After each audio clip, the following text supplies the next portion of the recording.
Bonjour tout le monde, ici Johan de Grandmaison, vice-président de la mobilisation, communication et responsable négo. Et Caroline Gravel, votre présidente. Donc, on vous fait une vidéo aujourd'hui pour vous tenir informé de l'offre qui a eu lieu hier, soit le 29 août 2024, du gouvernement de la CAQ, une offre qui a été faite à la FIC et dont le gouvernement se targue d'avoir trouvé une voie de contournement pour atteindre leurs objectifs de flexibilité tout en répondant aux préoccupations des professionnels en soins suite au rejet de l'entente de principe qui a eu lieu au printemps dernier. Comme plusieurs d'entre vous l'avaient suspecté, il s'agit ni plus ni moins d'une stratégie de manipulation, en plus d'être un recul honteux par rapport à la dernière entente de principe. Vous trouverez les détails de l'offre en lien dans les commentaires de cette vidéo-là, mais on va quand même vous faire un résumé des points saillants et on va vous expliquer aussi qu'est-ce qui s'en vient pour la suite. Donc, je cède la parole à Caroline pour les points saillants. Alors, dans la nouvelle proposition, si on peut appeler ça une nouvelle proposition patronale, ils sont revenus sur, évidemment, ce qui avait déjà été proposé dans le cadre de la dernière entente de principe et sur 4 sujets, dont le premier est la flexibilité-mobilité, le deuxième, l'équipe volante nationale, troisième, temps supplémentaire à taux double et quatrième, qui est mesures monétaires. Donc, évidemment, le cœur de ce qui est important pour nous, je dirais que c'est celui de la flexibilité. En fait, il dit revoir la définition de centre d'activité. En fait, ça se résume à dire que dorénavant, il n'y aura plus de limite de kilométrage, mais que, en fait, la balise va être celui de l'établissement. C'est-à-dire qu'au sein même d'un établissement, il n'y aura plus de limite de kilométrage. Donc, vous pouvez comprendre que pour un établissement, parce que l'établissement, ce n'est pas l'installation, je tiens à faire la nuance pour des personnes qui pourraient dire, ah, l'établissement, c'est quoi? Pour nous, l'établissement, c'est CIUS de la capitale nationale. Et on a pratiquement 300 km entre de Portneuf à Baie-Sainte-Catherine dans Charlevoix. Donc, c'est énorme le territoire pour lequel on couvre et c'est le cas aussi de d'autres 6 et 6 à travers le Québec. Donc, aucune limite de kilométrage géographiquement parlant. Donc, un centre d'activité pourrait être, par exemple, un CHSLD dans Charlevoix avec un CHSLD dans la région de Québec. Un autre élément qui a amené au niveau de la flexibilité, c'est celui de la création de postes qu'il appelle les postes flexibles. Et là, je reprends leur terme puisque la définition de poste flexible serait à négocier d'un point de vue local. Or, quand ils ont un peu échangé sur cette notion-là, en fait, ce qu'on se rend compte, c'est que le gouvernement pourrait vouloir inclure dans ce qu'il appelle postes flexibles, des postes d'équipe volante, des postes composés et surtout des postes de rotation. Et ce que ça signifie pour vous, c'est que, en fait, le gouvernement voudrait avoir le bar ouvert, c'est-à-dire que nous, comme syndicat, on n'impose aucune limite à la modification, à transformer des postes en poste flexible. Alors, je vous donne un exemple. Évidemment, des postes vacants. Johan part à la retraite. Je convoite son poste. Il avait un beau poste à temps complet, par exemple, 2 jours sur une unité de soins. L'employeur pourrait dorénavant prendre son poste et le transformer en poste flexible. Et nous, comme syndicat, on ne pourrait rien y faire. Ça pourrait devenir un poste de rotation. Donc, je serais tenue de travailler jour, soir, nuit en rotation comme ça. Et on ne pourrait pas rien dire. Donc, ça, c'est ce qu'ils appelle la voie de passage au niveau de la flexibilité-mobilité. Quant à l'équipe volante nationale, bon, en fait, il dit que c'est une priorité pour nous. Nous, le seul commentaire qu'on peut faire à cet égard-là, c'est que, en fait, priorité, évidemment, mais ce qu'on constate, c'est que les membres de la FIC peuvent déjà adhérer à l'équipe nationale si elles le souhaitent.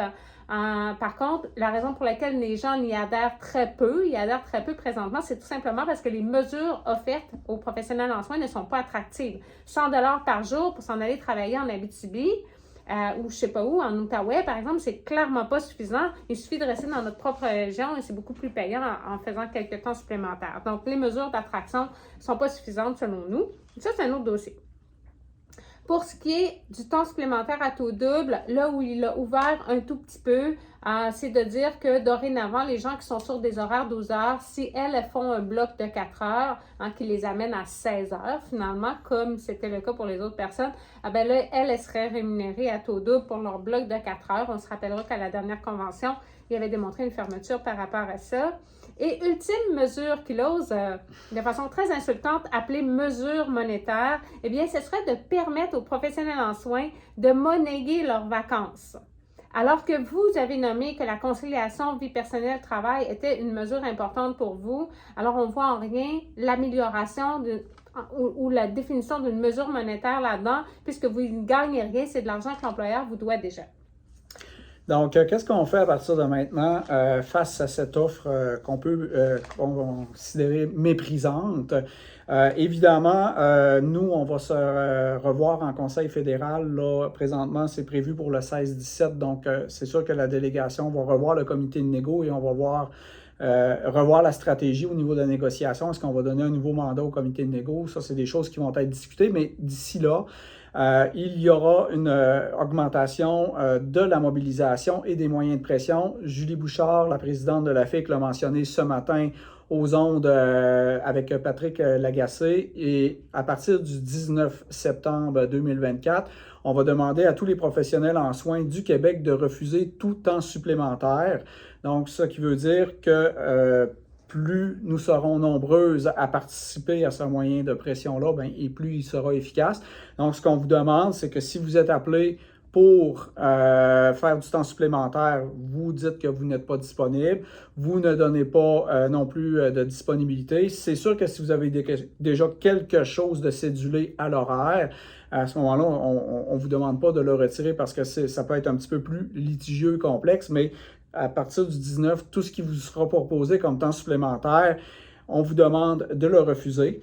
Et évidemment que ceci, ça va générer du TSO et vous êtes tout à fait au courant que ça va virer comme ça. Et justement, le but, c'est de démontrer que le TSO ou le temps supplémentaire, c'est ce qui tient le réseau, que nous, les professionnels en soins, on tient le réseau à bout de bras et que c'est vraiment selon notre bonne volonté que ce réseau-là fonctionne ou du moins que l'offre de service peut être maintenue. Donc, en faisant ça, et si ça vire en TSO, à ce moment-là, nous, on va vous faire continuer de faire des tournées, de faire des capsules d'enseignement, de vous expliquer qu'est-ce que c'est qu'un vrai TSO versus un TSO de gestion. Il y avait le site de la FIC là, qui avait été mis en place justement un aide à la décision. Donc, on va continuer à faire la promotion de ça. Et nous serons aussi présentes là, pour vous supporter là, dans ces moyens de pression-là.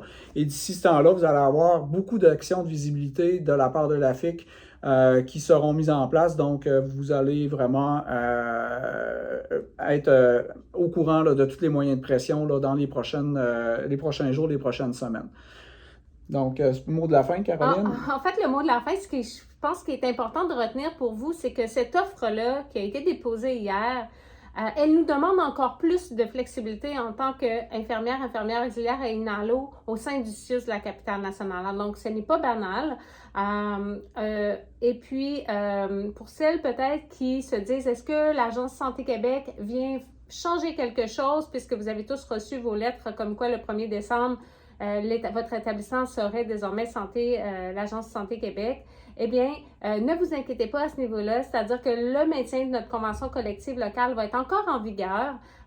Donc, c'est juste que vous allez c'est comme une formalité bureaucratique que vous allez devenir sous l'Agence Santé Québec. Mais vous allez maintenir votre convention et on va pouvoir continuer à se faire entendre via nos moyens de pression si, malheureusement, on n'a toujours pas de convention rendue là. Alors, évidemment, on compte sur vous. Oui. On compte sur vous. Ça fait longtemps que vous nous demandez des moyens de pression. Vous nous demandez aussi que ça bouge. Alors là, pour la suite des choses, on aura besoin de vous. À bientôt. Merci, à bientôt.